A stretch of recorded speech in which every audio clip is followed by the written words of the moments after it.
We're going to go ahead and get started. I will call this December 2nd, 2019 meeting of the Whitefish City Council to order. We'll start with our Pledge of Allegiance. Annie, would you mind leading us tonight?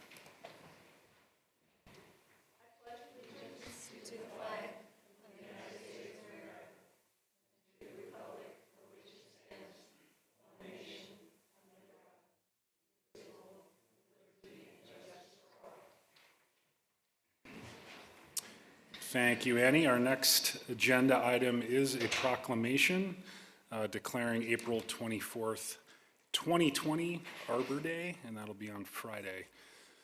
And I will read that proclamation now, and it's called the Arbor Day Proclamation. Whereas natural areas, trees, and landscapes provide not only community beautification, but also economic and environmental benefits.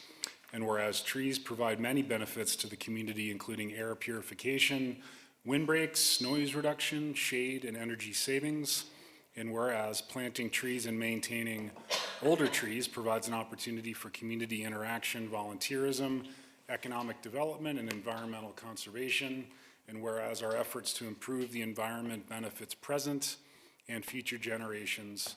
And whereas Arbor Day in Montana is officially the last day in April. Be it therefore resolved, I, John Mulfeld, Mayor of Whitefish, Montana, do hereby proclaim Friday, April 24th, 2020 as Arbor Day and encourage citizens to participate in appropriate activities and to take advantage of the benefits of the parks and other natural areas in our community. Thanks very much. With that read, we'll move on to item 4, which is communications from the public. We do have 3 public hearings scheduled for this evening, so if you're here to speak to any of the public hearings, please wait until I call those individually. If there's anything else you'd wish to share with the council, now would be your opportunity. For the record, your name and address when you approach the podium. Rebecca. Rebecca Norton, 530 Scott Avenue. I just brought Richard and Katie gifts. When I was running for office, I saw these quilts, and I did not make them, but they're a bunch of fish following a bigger fish, and I thought how seldom people actually hear how grateful we are to your service. And Richard's my neighbor, so I see him every Christmas Eve and regularly, but I really honor how much work you did to preserve Whitefish River in particular. In the summertime, it's amazing just to watch the use that we have now and how peaceful it is there. And then, Katie, you worked exceptionally hard on affordable housing. And I remember one week, John was talking about how you'd spent 40 hours just that week alone on city business in addition to everything else. And so really appreciate you being here for the time that you have been here, and I'm thinking you'll be back later. But just wanted to give you something to say. Thank you. Thank you very, very much. Further public comment tonight? Further communications from the public? Not seeing any. We will move on to communications from volunteer boards. We do have 2 items on the agenda. This evening we have a recommendation to appoint Trevor Gonser to the, and I hope I pronounced that correctly, to the trustee and training position, and to confirm his transition to a full-time trustee effective July 1st, 2020. Annie. Thank you. I would like to take a minute before we get into this and also express my thanks to all of you for your service. I know that you don't get paid a lot. If we were to double your pay, it still wouldn't make any difference. We appreciate the work and the hassle that all of you suffer at different times, and don't want you to think that it's taken for granted from the rest of us who do volunteer for the community. So thank you all, both those of you who are staying on the council and those of you who are retiring and may be fair game for other boards, which is what I'm here about tonight. I would like to recommend Trevor Gonser for appointment on behalf of the Board of Trustees. Our bylaws call for us to interview and make recommendations of potential candidates. We'd like to request that he be appointed as a trustee in training. Some of you may recall we made a change about a year ago to follow Missoula's examples and create that program because there is a fair learning curve. Mary Vale, who besides me is the last of the original trustees from when we separated, her employer is moving out of the valley and she will have to be working out of the valley. And we would ask, if you are interested in making this appointment, that you also confirm Trevor's following into Mary's position effective upon her resignation or July 1st, 2020, whichever comes first. We're not sure how many more meetings she's going to be able to make it to. She wants to try, and we'd certainly like to keep her on the board as long as possible. It's a good opportunity to thank her for an incredible amount of work. Some of you may recall that when we split the library, we had weekly meetings and we all had homework, and we did that for over a year, and Mary was one of those folks. And we are very excited to be bringing Trevor on. Trevor is, coincidentally, happens to be employed by the DNRC, works in the same building I do. No one escapes from being fair game for the library board. He has a young family, a lot of library experience, and a lot of governmental budget and HR experience, as you can see from the information that I have given you. And I'm happy to answer any questions, and we appreciate your interest in him as a candidate. Thanks, Annie. Any questions for Annie on their recommendation? Thanks for attending tonight. With that said, this is my appointment. It will need to be ratified by the council, and I will recommend that we appoint Trevor Gonser to the trustee in training position and confirm his transition to full trustee effective July 1st, 2020. And just a showing of hands to ratify that appointment, please. If I might, Mr. Mayor, I would amend that to Annie's suggestion on or before July 1st. That's fine. Showing of hands, please, affirming that appointment. And it's made. Thanks, Annie. Appreciate it. Thank Trevor for us, please. We'll move on to item 5B, which is related to the Whitefish Housing Authority. We similarly have a recommendation from the Housing Authority to reappoint Kate Berry as the resident member for a 2-year term. And again, this is my appointment. Is there any comment from the Housing Authority?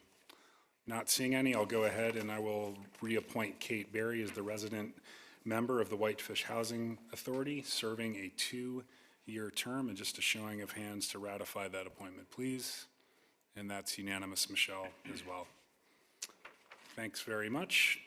Are there any volunteer board reports from the audience at this time? How about the council? Richard? The Bike Ped Committee does not have a meeting in December, but we will be meeting the first meeting, Monday meeting in January. So you will be there? That will be my last effort, yes. Okay. Look forward to a full report. Further board reports from the council?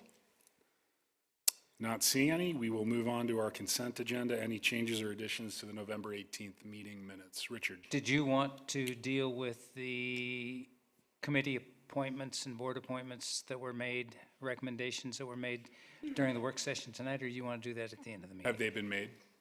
Yes. You can go ahead and Okay. summarize those for the audience.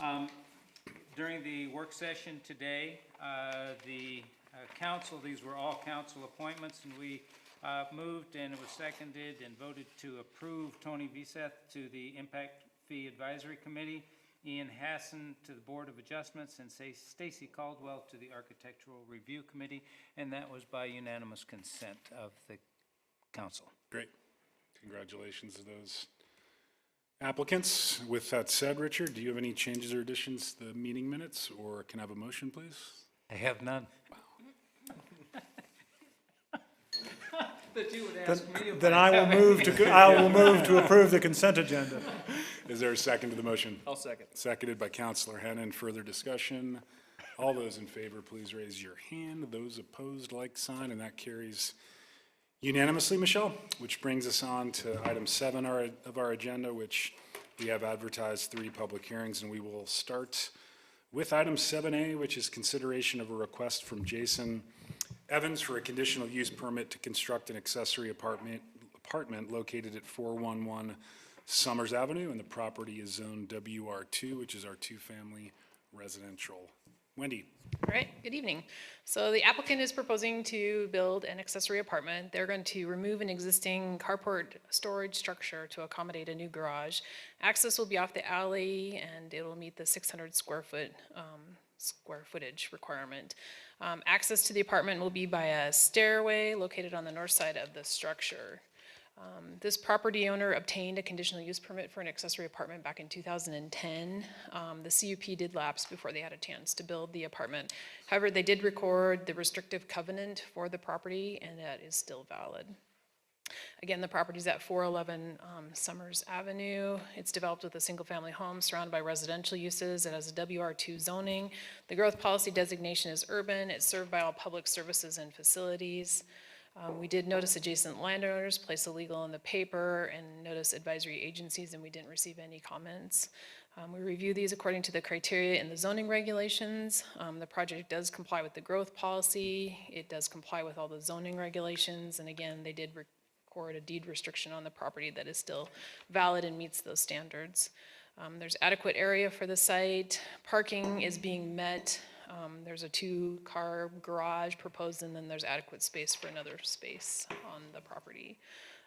Again, all water and sewer are available. It is compatible with the neighborhood. There's a number of these accessory apartments within that neighborhood.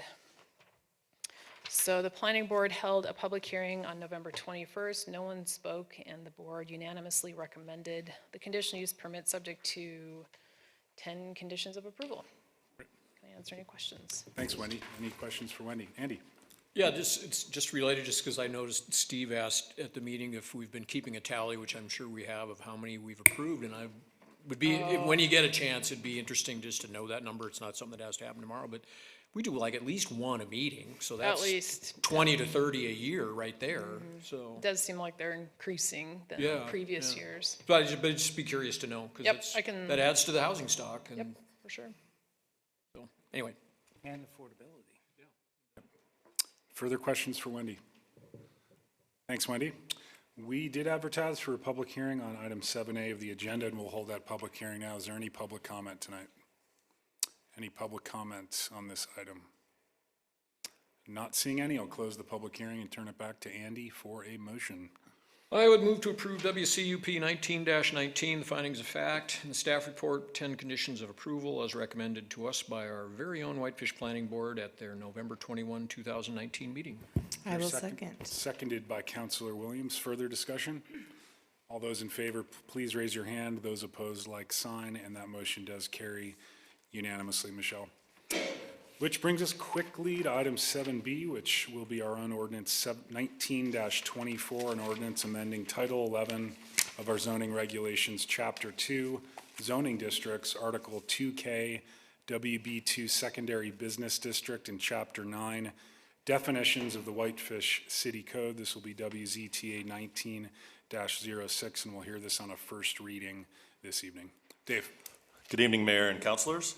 So this came from direction from the City Council to make some amendments to the WB2 zoning district. These amendments would move hotels, motels, and hospitality uses, as well as automobile service stations and convenience stores within, from the permitted uses to the conditional uses within that zoning district. Additionally, the bulk and scale standard for the minimum size that triggers a conditional use permit for a building footprint would be reduced from what is currently 15,000 square feet down to 10,000 square feet. On top of that, we'll change the definition of hospitality entertainment and create a new standalone definition of entertainment.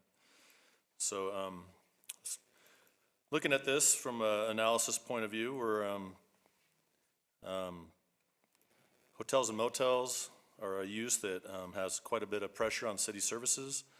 When we look at our equivalent residential units, each hotel room would be 1/4 of a residential unit. Currently, we have some capacity issues with our water. With DEQ, we have 473 basically single-family residences type of a unit remaining before that we'll have to upgrade our system. And so that's one of the issues that we'll look at is when a hotel comes in, additional review criteria would look at whether it's concurrent with the ability to provide services for that type of a use.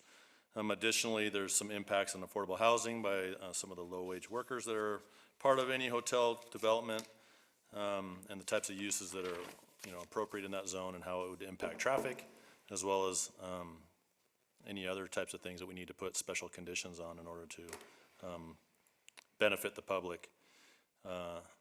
Additionally, service stations have a similar kind of impact. They do seem sort of logical in our auto-oriented highway district. However, they do create traffic impacts. They contribute to light pollution on the pump canopies. Additionally, they have quite a bit of impervious surface and paving. We've had several fuel storage tanks in the past in Whitefish that have contaminated the soils due to leakage. Also, currently automobile service stations are a conditional use in our other two commercial zones, the WB1 and the WB3. And so it seems reasonable to move it into a conditional use category within the WB2 as well. As far as the bulk and scale standards, right now it's 15,000 square feet or any addition to a building that's 15,000 square feet of footprint that would trigger a conditional use permit.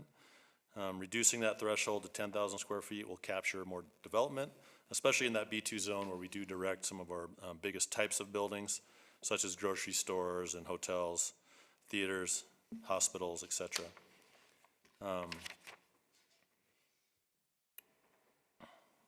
So currently, with regard to bulk and scale, the WB1 is 4,000 square feet or greater requires a conditional use permit. The WB2, it's 15,000 square feet right now, it would be reduced to 10,000. Downtown in the B3, it's 15,000 square feet, except in the Old Town Railway and Central Districts where it's 7,500 square feet. There's really only just one block of downtown that's not in that, either Old Town Railway or the Old Town Central District.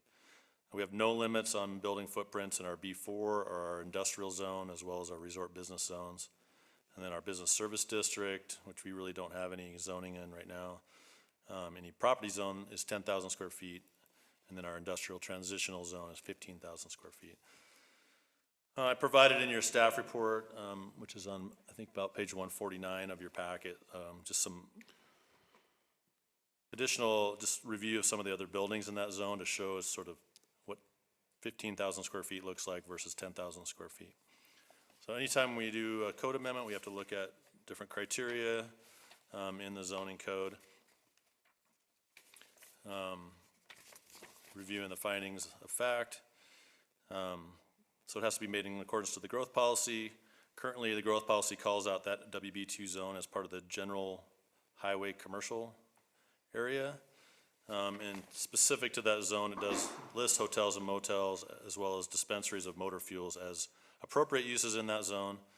And while they're currently permitted uses, moving those from permitted to conditional will enable a greater oversight to protect our community character as well as our small town feel, which fulfills our future land use goal 1, which is preserve and enhance the character, qualities, and small town feel and ambience of Whitefish community through innovative and comprehensive growth management. Additionally, our future land use goal 5, it calls to protect and preserve the special character, scale, and qualities of existing neighborhoods while supporting and encouraging attractive, well-designed neighborhoods, compatible infill. Requiring conditional uses will ensure that those developments meet those criteria. And with regard to bulk and scale requirements in the B2, reducing it down to 10,000 square feet, in our recommended action 7 of our growth policy does call for developing special regulations for big box commercial structures to ensure that the scale and character of the community is maintained. And then with regard to adequate public services, again, I mentioned we're upgrading our sewer plant, as well as looking for additional water capacity. Hotels are major users of services. One of the future land use goal 2 is that it shall be the policy of the city of Whitefish to require concurrency of all urban services, including but not limited to water and sewer, drainage, streets, public safety, et cetera.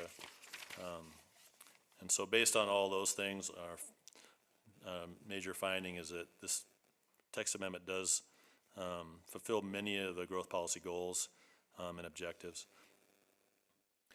It's unrelated to securing safety from fire and other dangers. It does promote public health, public safety, and general welfare because we'll have a more robust public review process and enable us to put conditions on high impact development. As far as adequate provision of transportation, water, sewerage, Again, it does have a positive impact on that provision of those things. It'll enable us to review large-scale, high-impact projects, make sure that there's adequate provision of water and sewer for any development, as well as our transportation systems for uses that do impact our transportation on Highway 93 South. It promotes compatible urban growth. As far as the suitability of property for the particular uses, it does give us additional layer of development review to make sure projects are suited for the particular site that they're on, and is compatible with the character of the B2 zoning district. It does give us the most appropriate use of land and give us additional review opportunities for more impactful uses. Going back to the specifics of the code amendment, which I kind of skipped over, again, we're looking at moving to those uses, automotive service stations and convenience stores, as well as hotels, motels, and other hospitality uses, to the conditional uses, and then entertainment uses would remain, because that's already a permitted use in there. Because of that, we're gonna have to add a new definition of entertainment, which is basically cutting the current definition of hospitality and entertainment in two, breaking out entertainment separately, which is uses catering to visitors and residents to provide recreational activities, including indoor theaters, bowling alleys, enclosed skating or golf facilities, and other similar indoor facilities. And hospitality would be uses catering to the traveling public or the commercial and leisure needs of the visitor and resident alike, including hotels, motels, and various types of lodging accommodations, with the exception of residential short-term rentals. So staff did recommend approval. It went to the Whitefish Planning Board last month. At that meeting, there was 2 people from the public that spoke. Tom Thomas opposed the changes. Mary Flowers spoke in favor of the amendments. The planning board had discussion, and they unanimously recommended approval and adopted the supporting findings of fact from the staff report. And I'd be glad to try to answer any questions if you have any. Thanks, Dave. Any questions for Director Taylor? Richard? Dave, we received something from Mary Flowers with some suggested additional wording, and I'm uncertain as to whether or not that adds anything positive, or if in fact what it does is close up a loophole that somebody might try to drive a truck through. And can you Yeah, absolutely. illuminate me there? Yeah, I can try to address that. So her first recommendation was to add another section in there that would require conditional use permits for multiple buildings on one lot, or multiple buildings on adjacent lots that are owned or developed contiguously as part of a business. I mean, currently we require a conditional use permit for multiple buildings on one lot. It's already a requirement of our code. There's a section under special divisions under lots that gives the criteria for that, and then a little earlier in the zoning code, it talks about if there's multiple principal uses on a lot, then an additional one would require a conditional use permit. So I believe that's already covered in our code and not necessary. Her second recommendation was taking the words "or the commercial and leisure needs of visitors." I'm kind of ambivalent about that. I mean, I think it'd be okay to take that out. I don't really have an issue either way. I don't think it makes a difference to stay in there as well, but that's my 2 cents on her comments. Okay, thank you very much. Further questions? Frank? Dave, not specific necessarily to this amendment, but I'm looking at the listing of the maximum square feet that we allow within various of the zones, and one that jumped out at me is the WB3. And you said most of the WB3 is the Old Town, right-of-way, central hub districts that require anything over 7,500. Where within the WB3 could you put a 15,000 square foot footprint? So the only area that's not in those subzones is on the most southernmost portion. There's 2 blocks in there that are within the WB3. I think it's, we're currently the former JCCS building across from the post office. Okay. And then subsequent block, I think where there's existing Rocky Mountain Real Estate building, or former Rocky Mountain Real Estate or whatever. So Okay. those 2 blocks and those portions of blocks are both outside of those zones. It seems to me that some of the, again, maybe it's just me, and I got a red pen in my hand, so I think we've got to correct everything there is. A lot of the reasons that we're making this change in the WB2 would be applicable in the WB3 as well. And I won't want to hold up this particular amendment at this particular point, but it would seem to me that given that we ought to look at whether or not we reduce the maximum square feet in the WB3 from 15 to 10,000 square feet, if nothing else for consistency purposes, as well as the fact that I'm not sure what a 15,000 square foot building would look like on those blocks that it could possibly be available. I just don't think it'd be appropriate, but that's me. Yeah, I mean, I just followed the direction that you guys gave us. Appreciate it. I'd be happy to follow up with an additional code amendment if you guys direct me to do so with the WB3. I'll raise that with my friends later. Thank you. To Frank's point, roughly what percentage of the WB3 zoning district is overlaid with the Old Town Railway and Central Avenue sub-districts? I mean, it's the majority of that. So we're already covering it We're with covering that almost all of it overlay except for zone? those last 2 blocks, or the, Okay. they're We at got the 2 southern blocks. end of the B3. Okay. Just wanted to clarify that. Any further questions for Dave on his staff reports? Not seeing any. We did advertise for a public hearing on item 7B of the agenda, which is our own ordinance 19-24. Is there any public comment this evening on this item? Any public comments? Go ahead and close the public hearing and turn it back to the council for discussion or a motion. Richard? I'll move to approve ordinance 19-24, an ordinance amending Title 11 zoning regulations, Chapter 2, zoning district, Article 2K through WB2, secondary business district, Chapter 9, definitions, Whitefish City Code, ZTA 19-06 on first reading. Thank you, Richard. Is there a second to the motion? Seconded by Councilor Fury. Further discussion? Andy? Yeah, I'm glad we're doing this. There were comments made at the planning board during some of the public testimony that we were rushing this through to deal with a specific potential application. And I think for all of us that are sitting up here, 7, as you know, we've talked about this for 2 years now, I think, not in any anticipation of something happening on that particular corner, but with regard to hotels, more specifically in motels out in the WB2. So I'm glad we're doing it, and it's not something that's being pushed through or done quickly. It's something that we've discussed, and I'm glad we got around to it, so. Thanks, Andy. Further comments from the council? All those in favor, please raise your hand, and those opposed, like sign, and that does pass unanimously, and this will be on our December 16th agenda for a second reading. Thanks, Dave.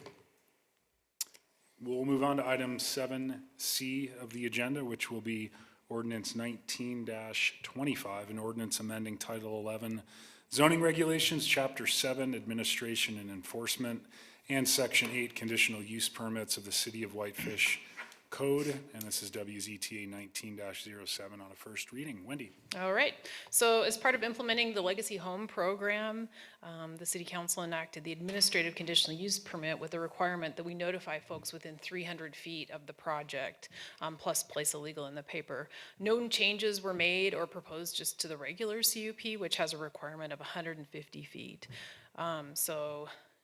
Council subsequently directed staff to pursue amendments to align those 2 permits to have the same noticing requirements, and also require a sign be posted for conditional use permits. So Montana state law is silent on noticing for conditional use permits, and then I also, just for your information, put in what Flathead County, Kalispell, and Columbia Falls do for noticing. They do 150 feet, 15 days prior to the hearing, and they don't require any on-site signage. So this would simply change the notification to 300 feet and better to align with the administrative conditional use permit. So we have some proposed language there.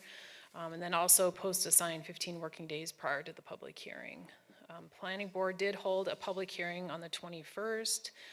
They did recommend approval. They did add some clarifying language to the signage section. So that would be subsection 4. That it is the responsibility of the applicant to ensure that the sign is maintained in place and visible during the entire public review process. And so staff's working on ordering some signs just for this purpose. Can I answer any questions for you? So we did review it according to the criteria in the zoning regulations, and planning board did unanimously recommend approval with that amendment. Thanks, Wendy. Any questions for Wendy on this agenda item? Not seeing any. Thanks, Wendy. We did advertise for a public hearing on what will be ordinance 19-25, and we'll hold that public hearing now. Any public testimony? Rebecca? Name and address for the record, please. Rebecca Norton, 530 Scott Avenue. I still have a little heartache about changing to allow the planning staff to do administrative approval with very little public notice. I know you think that this is probably going to enhance the visibility of things, but I think the public needs other venues for being noticed besides just something on the property. And when I started seeing, and I guess I'll give you an example, is when I was on the planning board and the firebrand went through, there was a lot of public involved in the decision to keep 3 of those old homes there to have a nice transition into the historic district.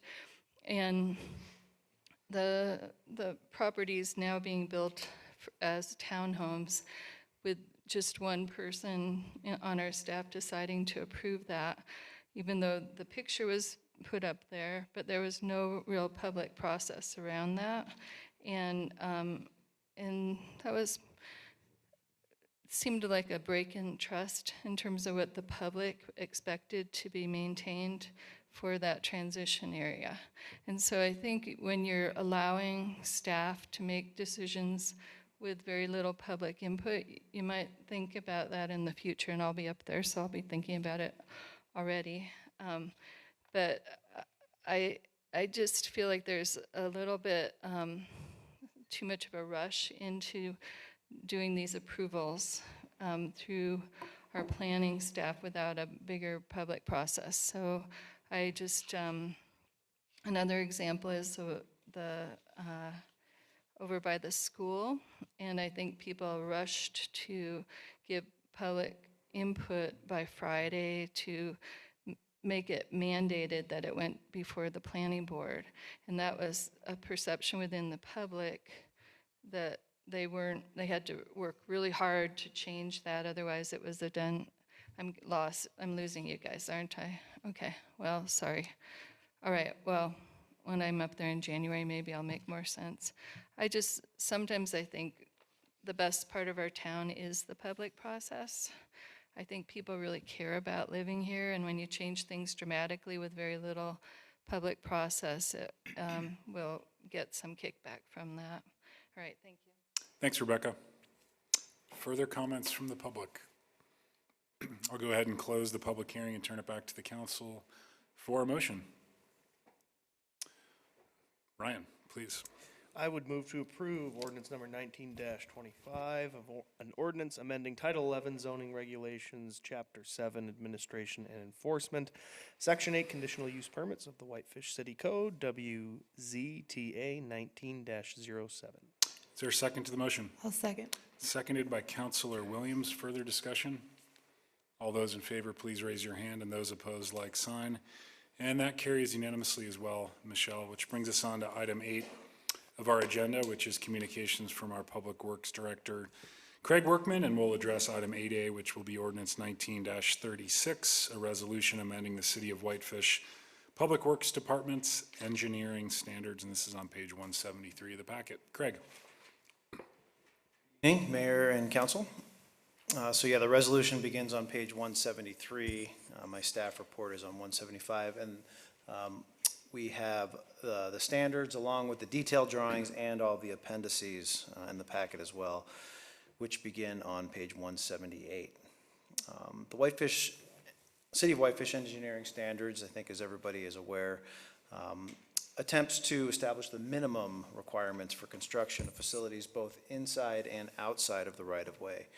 So we use this document not only for public infrastructure improvements, but also for private developments.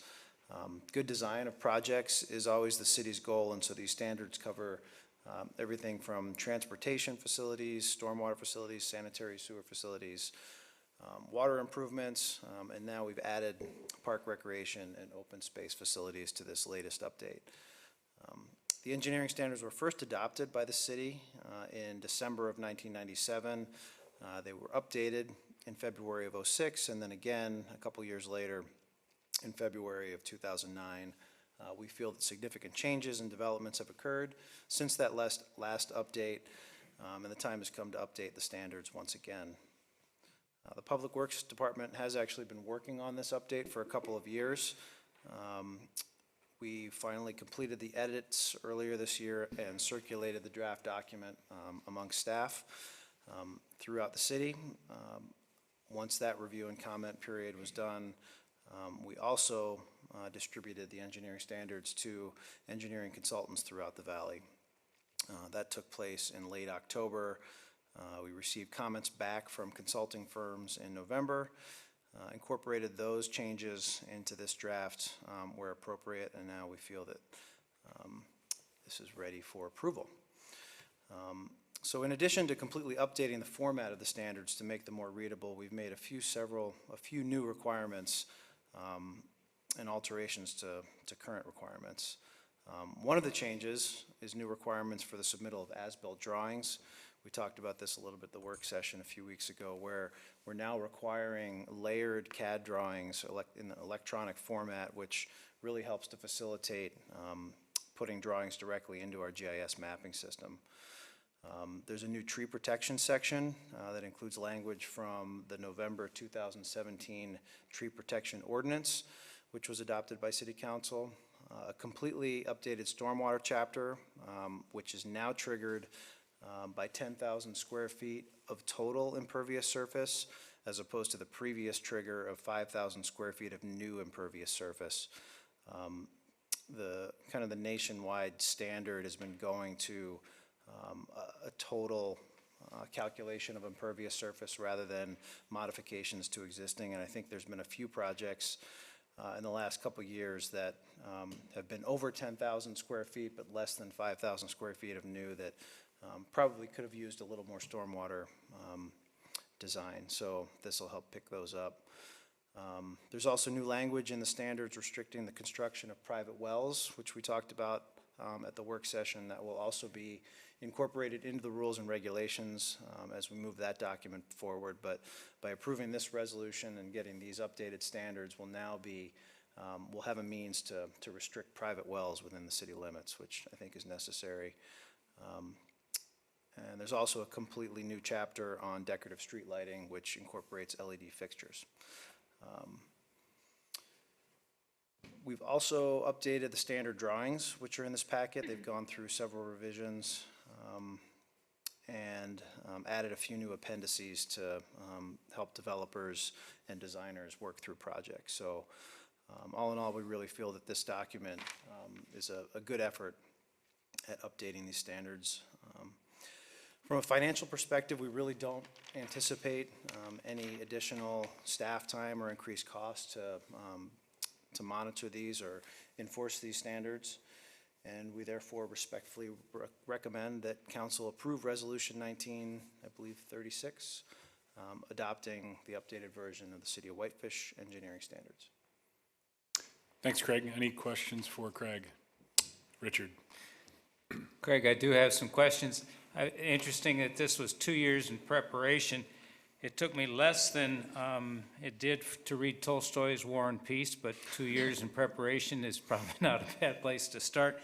On page 229, could you please explain what an eccentric manhole is?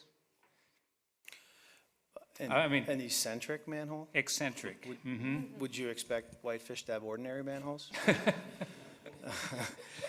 Eccentric manholes simply have the access cover shifted to one side rather than in the middle, and that allows access directly down the ladder. The ladder rungs go up the wall, and so by having the access port eccentrically moved to the side allows easier access and safer access. Thank you. In that same page, but at 4.2.6, item H, what is a whirligig? Oh, whirligigs.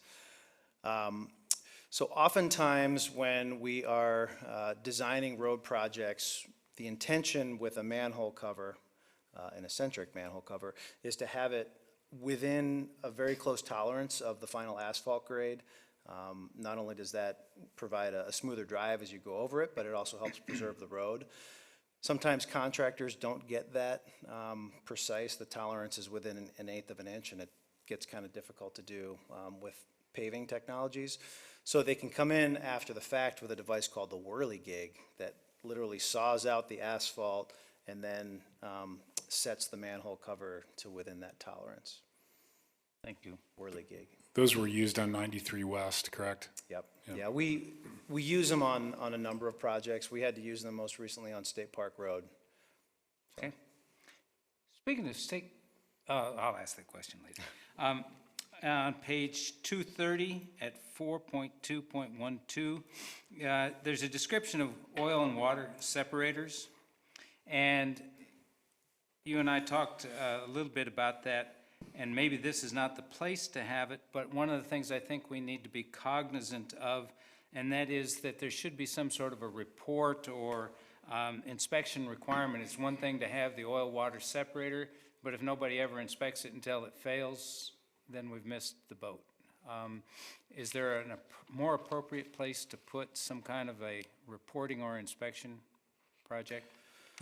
Or No, we provision? do, when we're approving projects, whether they be stormwater management or sanitary sewer on private developments, oftentimes there's a maintenance agreement that goes along with those, and projects that require oil-water separators would have that, you know, I mean, at an automotive repair facility or, you know, a gas station or a car dealership, any place that really uses, you know, mechanics would have to have one of these. And I think additional language in here with reporting requirements would make sense. So I definitely support another paragraph that has some reporting requirements on an oil-water separator. It'd be similar to grease traps, you know, in every restaurant, in every commercial kitchen in town. We do have annual reporting requirements for grease trap maintenance, and I think we could put the same language in here. Okay. Can I keep going? Please. On page 241, it talks about, at the bottom of the page, small scale bioretention, and that is repeated at the top of 242. It's a redundancy, and I think we could just eliminate one or the other of those two. It was really important. Yeah, no, that was definitely a typo. I'm not sure why that exact sentence is repeated twice, but good catch. Okay. On several occasions, and I say this somewhat tongue-in-cheek, we refer to manholes, and shouldn't we be using a gender-neutral description such as utility inspection access port, or UIAP, or just a UAP? Just a thought. On page 272, I just want to say that I thought that this was an important addition dealing with the connectivity of bike and pedestrian paths. I was really glad to see that. And then finally, on page 469, in the list of medium-sized trees, it has ginkgo biloba, and that's transposed with maidenhair trees, and the maidenhair is the common name. The scientific name then would be ginkgo biloba, or you could use ginkgo biloba in both sides because both of them are the scientific and common name. Either one, but it's just reversed there. Pretty sure that tree list comes directly from the tree list that Parks and Rec uses, so I will make that change and alert them to the common name of a ginkgo biloba tree. Okay, thank you. I'm finished. Also on that page, I just noticed, it looks like some of the asterisks, the notes at the bottom are cut off, so we'll make sure that. Right. I think it just didn't translate over from whatever document Maria gave me, but we'll make sure that gets fixed too. Okay, thank you. Thanks, Richard. Any further questions for Craig? Craig, I had one question. I'm sure it's here somewhere, but on page 280 of the packet, the standards address the construction of bike paths. Is there any place in these engineering standards that actually provide protections for public trails or shared paths? And I bring this up because of what we dealt with on one of the projects out on Wisconsin Avenue where the public shared use path was torn up multiple times for multiple weeks.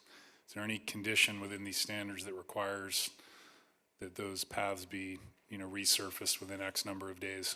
That's really addressed more through ordinance Okay. and through our permitting process. And, as I think I mentioned, during that project in particular, that was just a lapse in enforcement. And we do have the tools Okay. necessary elsewhere in our code. The engineering standards really say how to build it and how to maintain it from a technical perspective.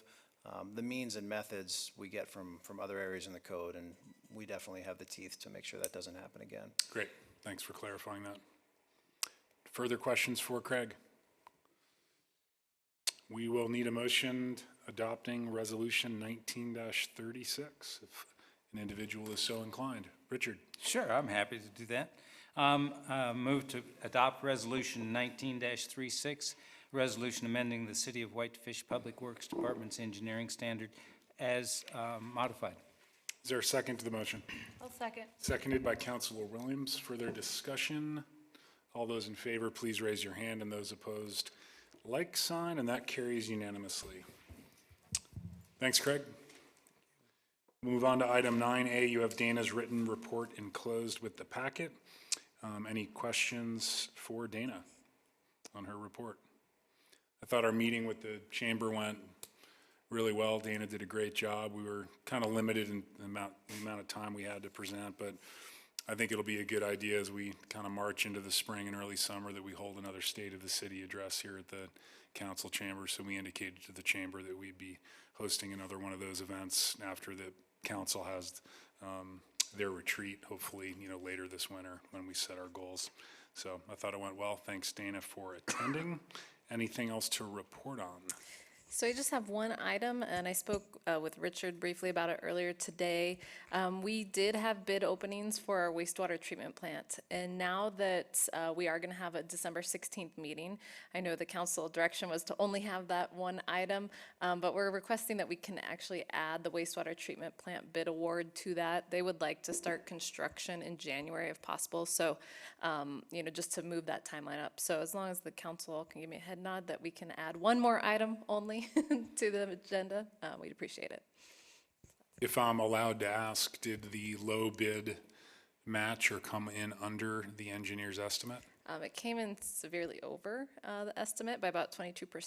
So we'll have the engineers here on the 16th to explain where the differences are. But from what we can tell, Craig, correct me if I'm wrong, that it was kind of all across the board. It's more maybe the commercial construction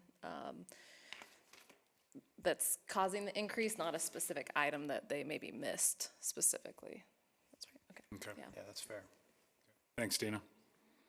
We'll move on to item 9C, which was a request to postpone at our last meeting so that Dana could give her presentation on the annual impact fee report. Dana. Thank you. On page 472 of the packet is my annual impact fee report. This is a report that's required by our city code and also state law so that we can review impact fees on an annual basis when we look at our capital improvements program and seeing where we've come in throughout the year. Cash balances within the impact fee funds has increased over fiscal year 18. Stormwater did decrease, but that's expected when we have projects ongoing. It's important to note that cash reserves in our impact fee funds, they're important as we save up for projects, but it's funds that we really should be expending within a reasonable amount of time. We've made a lot of headway doing that over the past few years in addressing water impact fees and wastewater impact fees. So revenue overall in FY19 far exceeded FY18.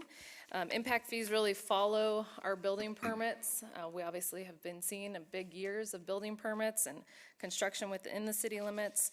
So our impact fee revenues, excluding water and wastewater, increased 68.8% over fiscal year 18. And then our water impact fees increased 37%, while our wastewater impact fees revenue increased 102%. And that was due to the impact fee rate changes that took place January 1 of 2019. Wastewater was the one that was significantly increased due to the demand for wastewater by our new construction. And what we're gonna see is, because we did increase water later on, more recently, fiscal year 20, you're gonna see water take us more of a significant jump.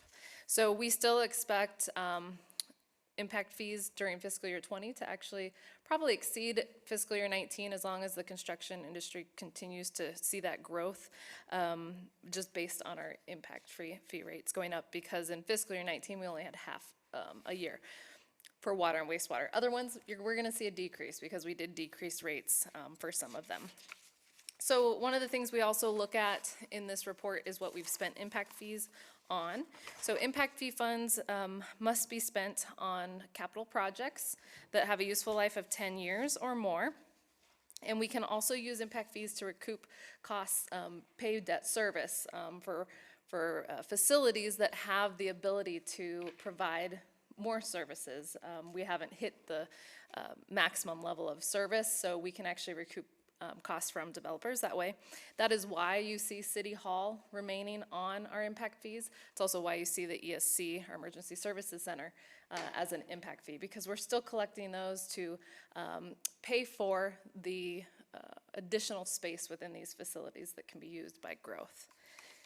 So, but for the projects that we've used them on in fiscal year 19, some of the funds are transferred to our tax increment district fund, and that is due to the outstanding bonds for the projects, including City Hall, the park maintenance building that was funded through TIF, and then our emergency services fund, we did a partial transfer to TIF, but also used the remaining funds on the expanded storage for that facility. When TIF sunsets, we'll have those monies just start to accrue within these funds, so that we have other projects identified in our CIP every year. For water and wastewater, we had the Flathead Avenue Extension project, which included water main and wastewater improvements. We also have the South Water Reservoir research, various cast iron water main replacements, and then of course we have the expansion project for the wastewater treatment plant. That's going to be where we see a significant use of these funds for fiscal year 20, fiscal year 21. We will use as much impact fees as we can for that facility, as we'll discuss next meeting, the need for that. So the committee, impact fee committee, met on October 28th and unanimously recommended this report. So I also ask now the city council to review and accept this annual report on impact fees.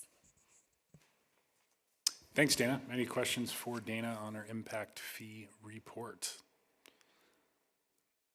We will need a motion that we have reviewed and approved the impact fee report for this year. Ryan? I would move to approve the annual impact fee report as presented by Dana. Is there a second to the motion? I'll second. Seconded by Councilor Williams. Further discussion? Thank you, Dana, for all your work. Might be the last one you ever do. Probably, it's a year maybe, hopefully. We have a few items still to go.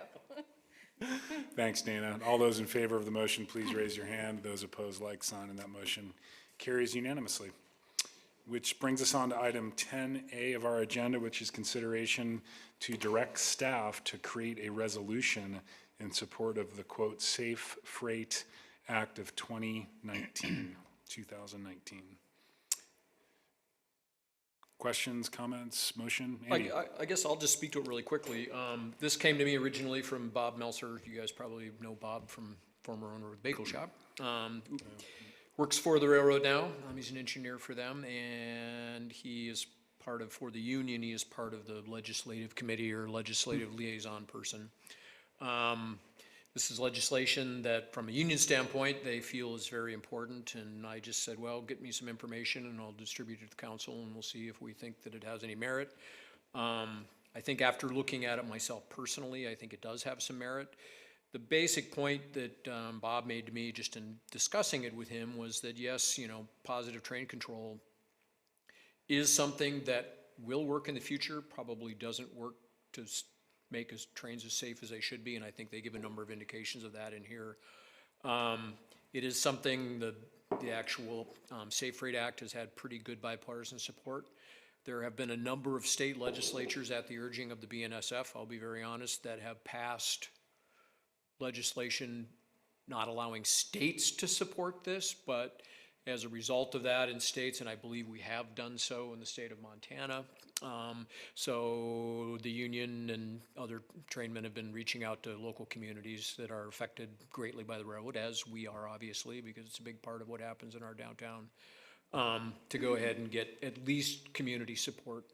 So anyway, if it's something that's of interest to us, there's a sample resolution here, and I would suggest that if we're into it, that we should have one drafted for us as the city of Whitefish and move it forward. I personally would support it.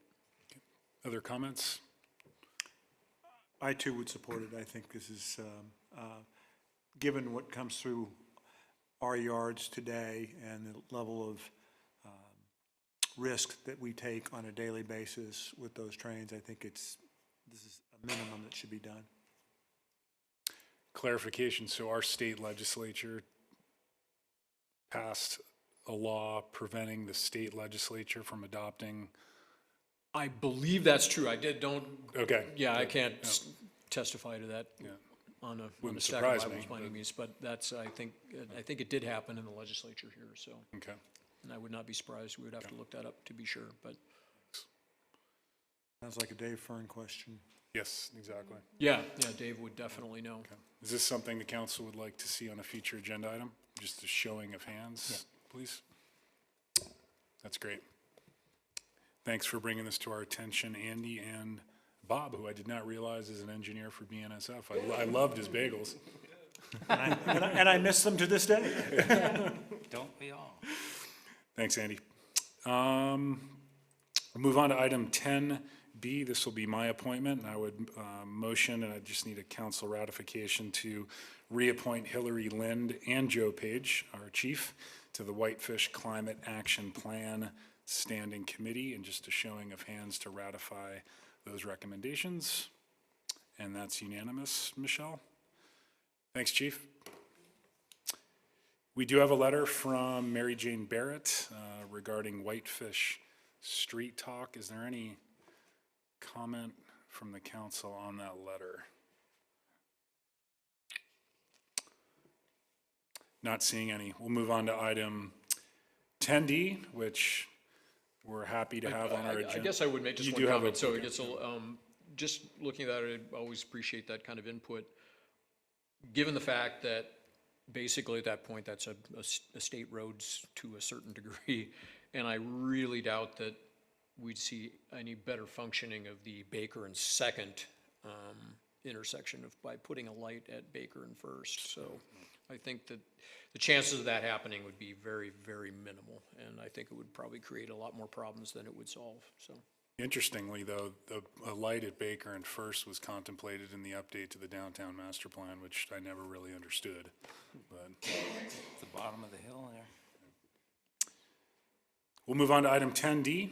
As you are aware, for the past several weeks, since we interviewed interim city manager Dana Smith for the full position as city manager, we've successfully negotiated a contract with Dana, and we're very happy to present this to her tonight, and we plan to execute this upon approval by the Whitefish City Council. I wanted to thank Sherry Baccaro and Angela Jacobs for helping craft and make some minor changes to this employment contract. But with that said, I would be honored to hear a motion from the council approving this city manager employment contract for Dana Smith as our next city manager. And then I'd like to invite Dana up to co-sign the agreement with me so it's effective immediately. Richard? If it would be appropriate with the chair, with the mayor, I would move to do so by unanimous consent. I'll second. Further discussion? All those in favor, please raise your hand. Those opposed, like sign, and it's indeed unanimous. Dana, would you mind joining me up here to sign your contract?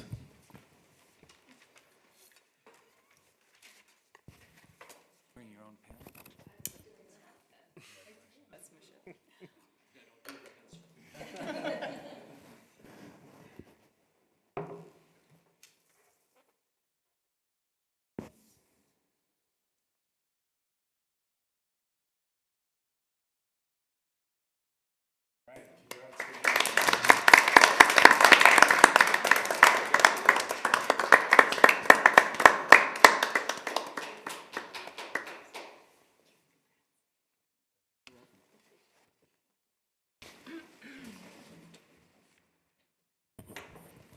Now the work begins, although I have a feeling you've been doing a lot of work. Now I can get help, maybe. I think we already got an email from Dana on holiday day off. That's right. Yeah. Thank you, Dana.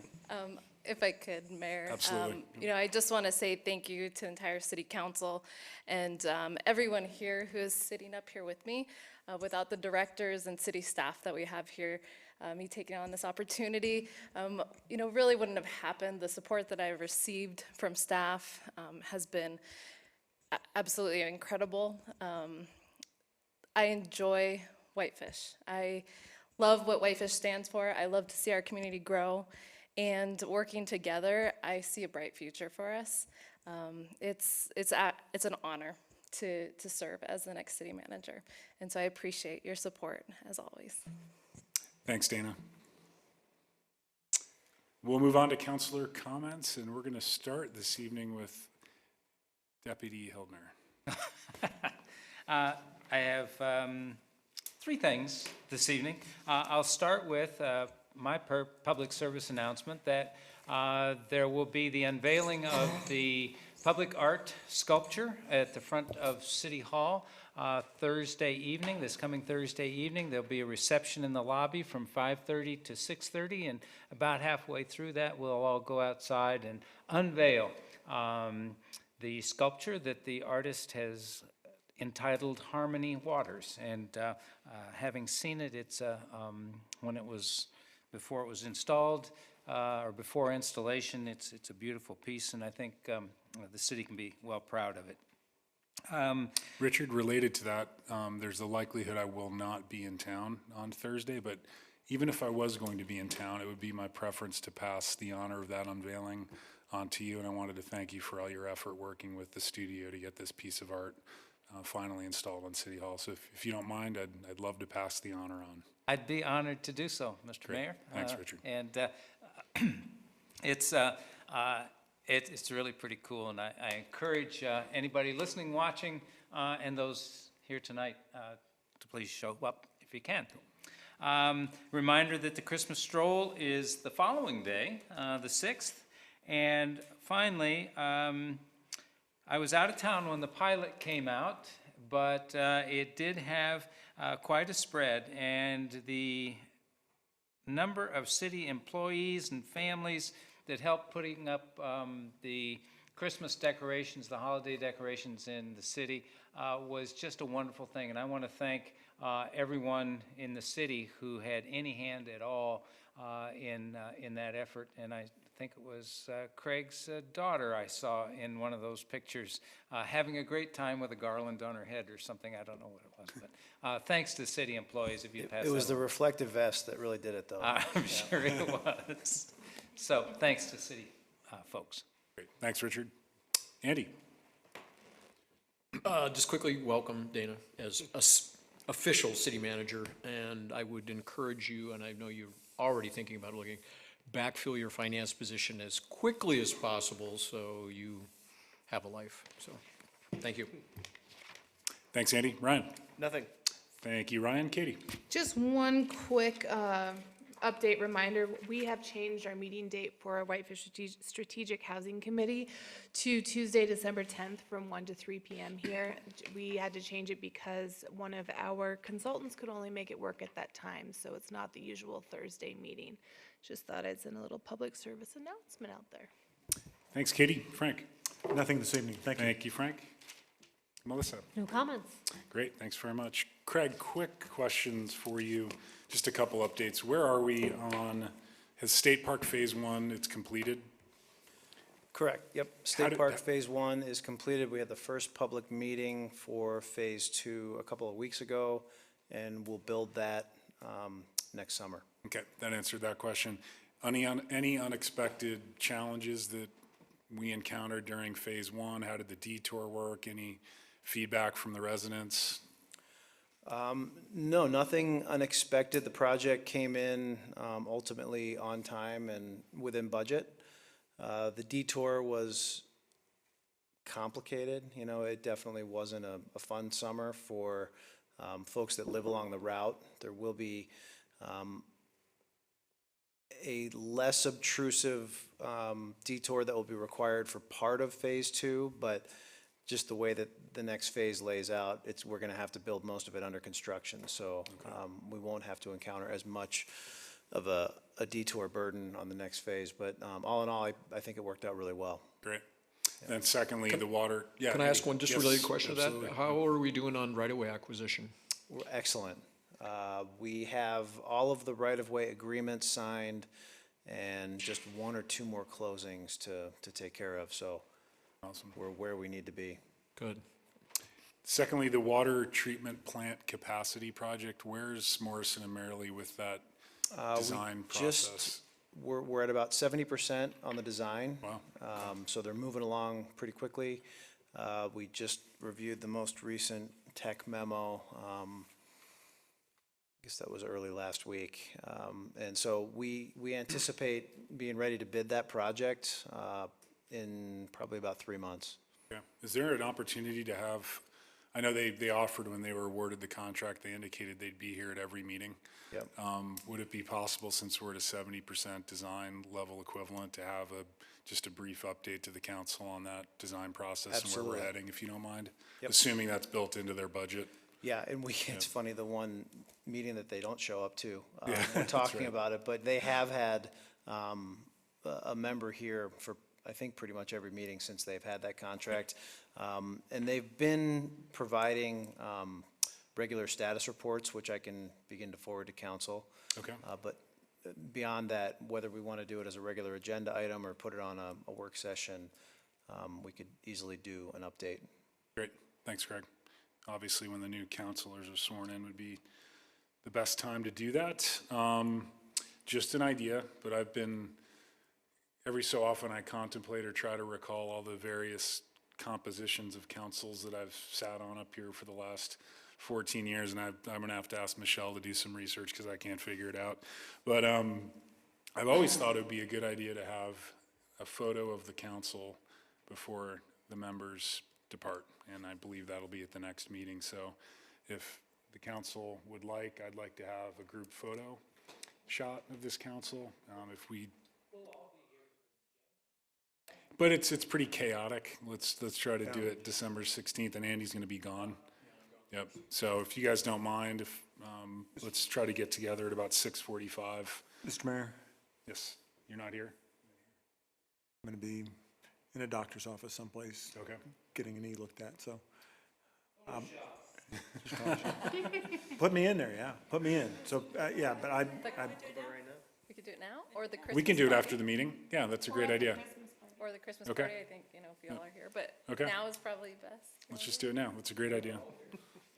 Thanks, Dana. Great. And then finally, I was driving home from Helena this evening and stopped for fuel and saw the front page of the Daily Interlake that Tom Gents is retiring after 36 years working in various capacities, obviously as the current Kalispell City Planner, but I recall working with Tom when I was on the Lakeshore Protection Committee back in the late 90s, and his involvement with Flathead Regional Development Office and Tri-Cities, and I just think he's done a stellar job as a planner for Flathead County, and in particular, the city of Kalispell, and just wanted to wish Tom the best in his retirement years, and I'm sure we'll still see him pedaling up the Going to the Sun Road every spring before the road opens, so hopefully he'll stick around. But on that note, anything further from staff?